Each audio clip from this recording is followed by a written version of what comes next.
She's in Dallas, Texas, mourning the loss of the game yesterday.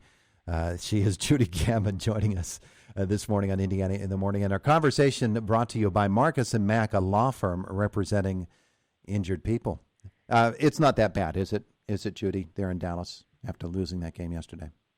Well, I think that we're kind of numb to it at this point. We just gotta just take our druthers and call it a year and hope for the best next time. There you go. That's a good plan. We've got much more important things to talk about today.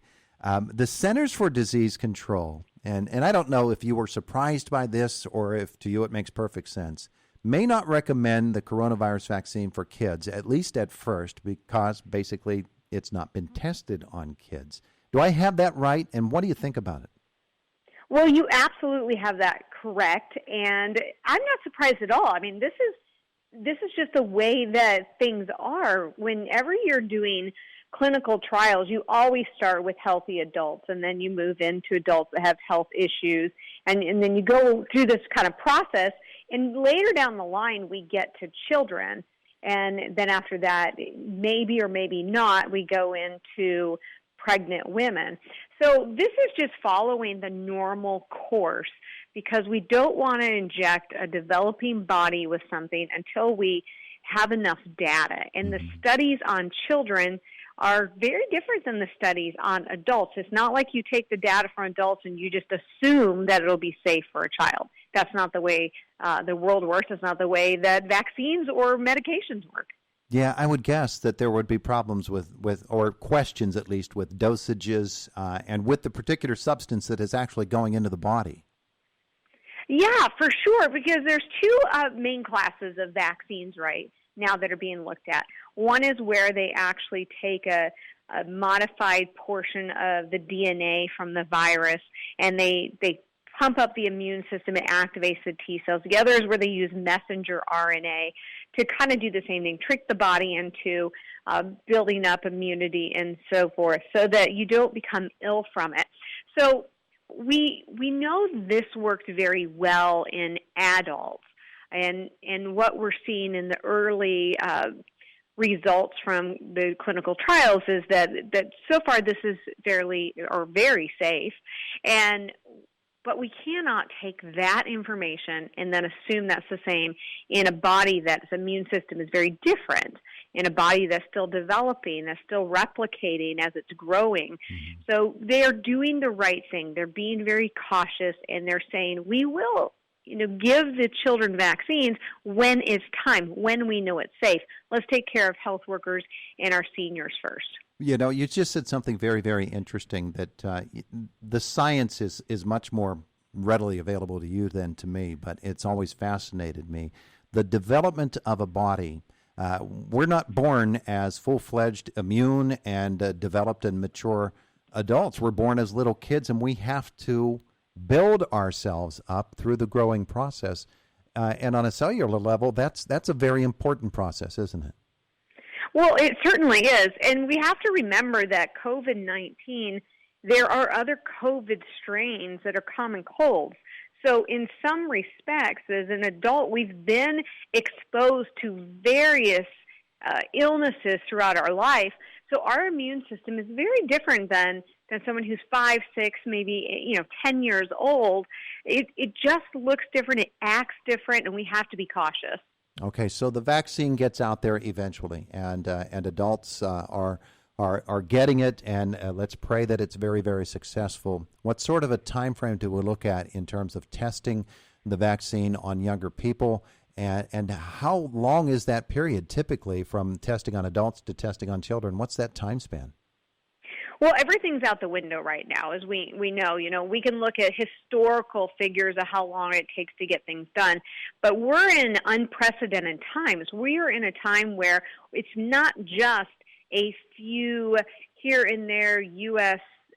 Companies that are working on a vaccination. We have the entire world stage on this. We have scientists from around the globe, the greatest minds, the most technology being used than we've ever seen to combat this. And that's really why the fast track is working. I would say, based on what we're seeing in some of the medical journals and what have you, that the children vaccine, the child version, will probably, or it could be the same version, we don't know, but being able to give it to children, we'll probably have that data. We're thinking maybe 6 months after we're giving it to adults. So that makes a little bit of sense. And honestly, we have to run the trials. I mean, we do not want to skip that. We have to do it. We have to put it in animals, developing animals first, see how that works. Then you move into children. But you got to be cautious. Like we were saying, it's just a different ballgame.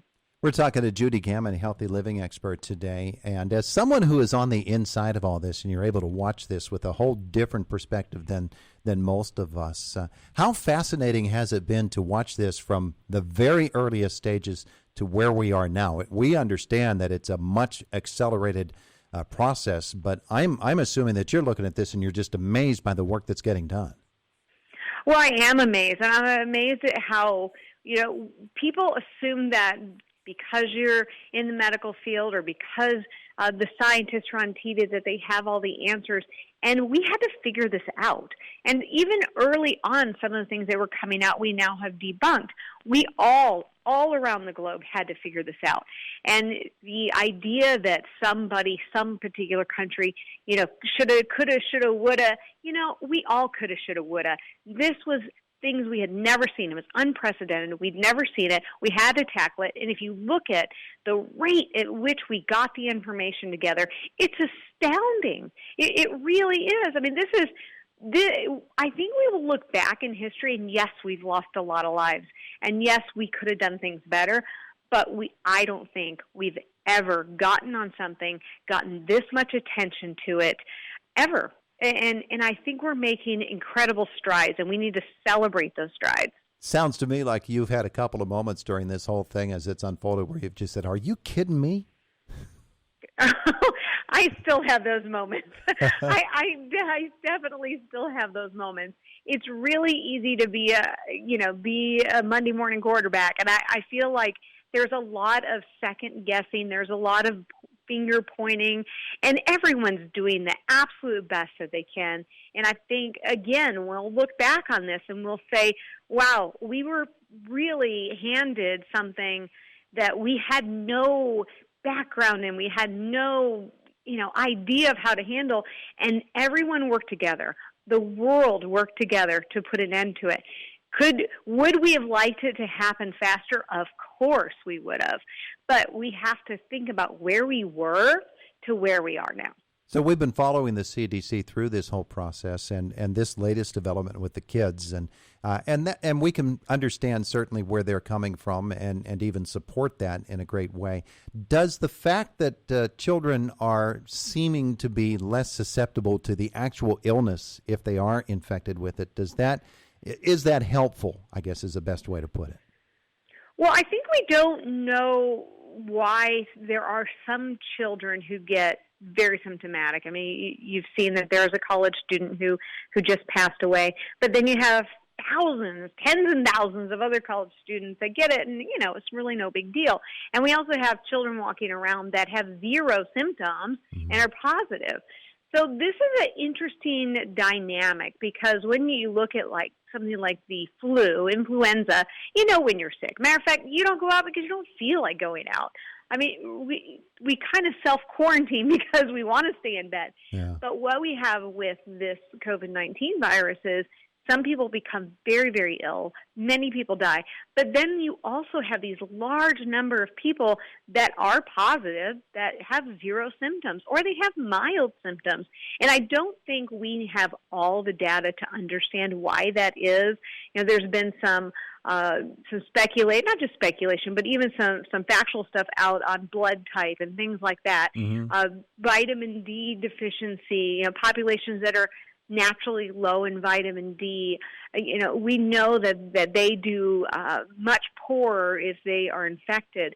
So I think we're going to learn a lot in retrospect, and we'll be ready for the next thing that comes along a little bit better. Just a moment with Judy Gaman left here this morning on Indiana in the Morning. You mentioned the blood type discoveries. And as somebody who I'm carrying around a whole body full of O negative, it evidently appears as if I'm less susceptible than others might be who have it. Talk, if you would, about how you take information such as that or any other piece of information, and then you work it into the formula for coming up with a vaccine or with a therapeutic. Well, I think there's a lot that we still don't know or understand about why the blood type is such a thing. But one thing we want to be extremely careful about is we don't want to walk around with, I have O blood, I have O positive, I have O negative, and therefore I have a shield around me, because that's not necessarily true. It's just that we know you're less likely to die if you get it, if you have that, and maybe you're less likely to even get the COVID-19. But here's the problem. It's not bulletproof. Mm-hmm. So while we look at the statistics of this, and yes, the percentage is in your favor, it's not, is definitely not that you're immune. So we want to be really careful, and I think the media has done, one thing they've done a good job on is this. They've not really projected that too much, because we don't want people to get the wrong idea that they don't have to be careful because they have a particular blood type.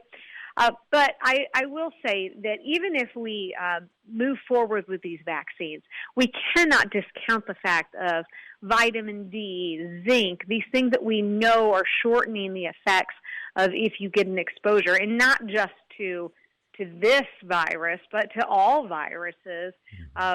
These play a protective role. So I think we're going to pay a lot more attention to things like vitamin D deficiencies. All right, Judy, if you say so, I'll put away my Captain O negative uniform and I won't wear it again. Until I'm sure. Probably a good idea. Till I'm sure, at least. Judy Gaman, thank you so much for spending some time with us. This has been fun. I appreciate it. Always a pleasure. Have a great day. You too. It is the voice of Indiana County, WCCS 101.1 FM and AM 1160.